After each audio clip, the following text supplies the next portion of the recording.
We are going to hear from our Buddhist friend, Logan, who's the CEO of International Center for Mental Health and Human Rights. She's going to come up, as well as our Muslim friend, Sarah Siddiqi, who's the CEO of Experience Bangladesh. I'm going to call them up here. And as well as the great performer, Titos Menchaca is coming. Titos is going to be with us, and he's going to play some music, while the two ladies will read from a very heartfelt letter that you'll hear a little bit about.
We read now a letter from a daughter separated from her mother.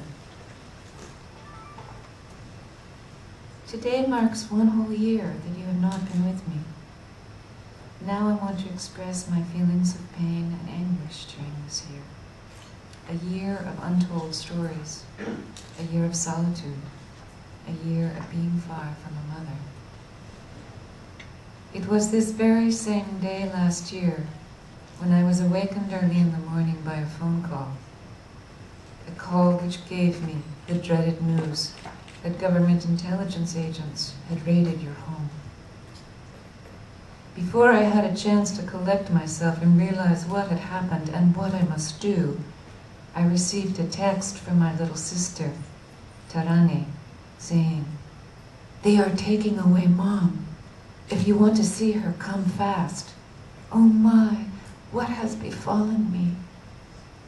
Even after a whole year still, remembering that moment brings pain and agony to my heart, and I can't help but shed uncontrollable tears.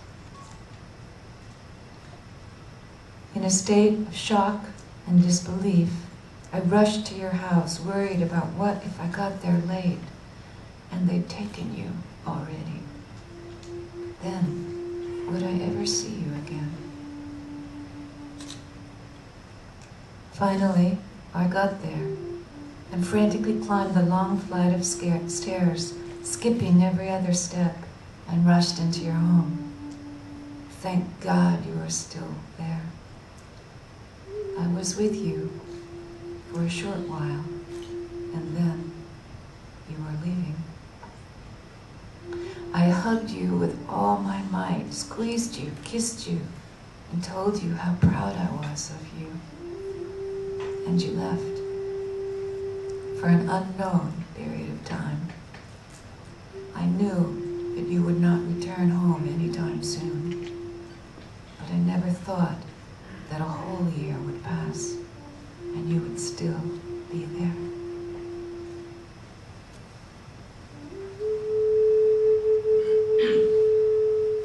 You left me and I was alone with with a mountain load of pain and sorrow.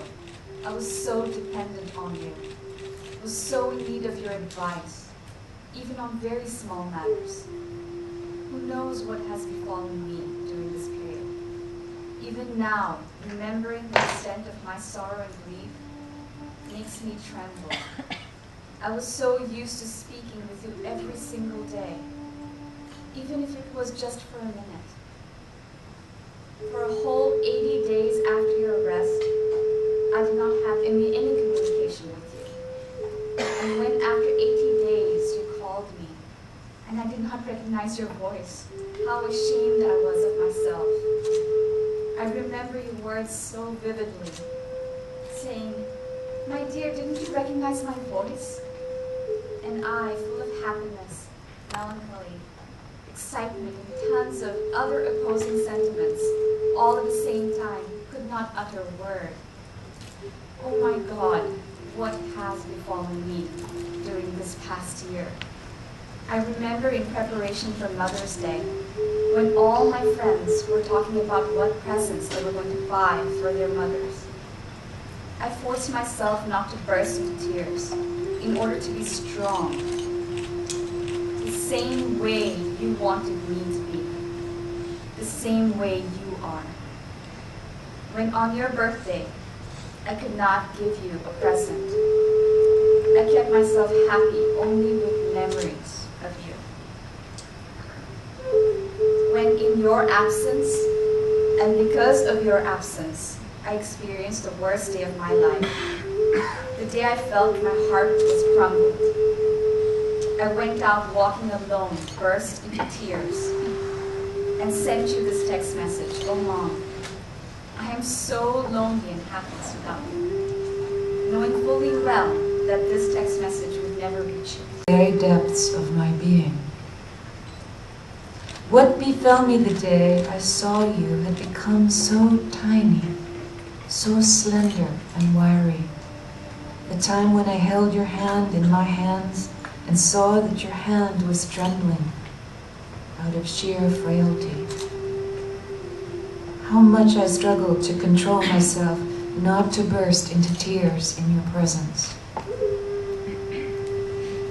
What befell me that day at the end of my visit with you in your prison, behind the isolated visiting room, when they were lowering the curtain, you bent down to be able to see us until the very last moment of our visit, to wave at us, to smile at us. Oh God, how much the thought that it might very well be the very last time I would be able to see you tortured me.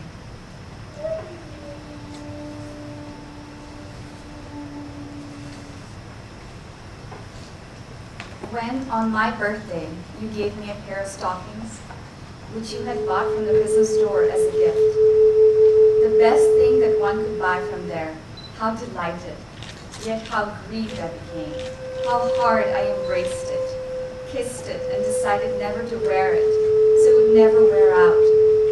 That day reminded me of my previous year's birthday, when you, in spite of your severe backache, arranged for my birthday party, and the thought of this made my heart ache. How delighted I was looking at the carrot plant, a plant you had grown in your prison cell, which you gave as a present to my little sister, Tarane, on her birthday. This plant stood for me as a symbol of you. When I was lonely, I would go and cuddle it, talk to it, caress it, and kiss it. And I would feel it was you standing before me. I would rush to tie its tiny branches together with a green ribbon. Perchance it would be revived again, as if I was taking care of you.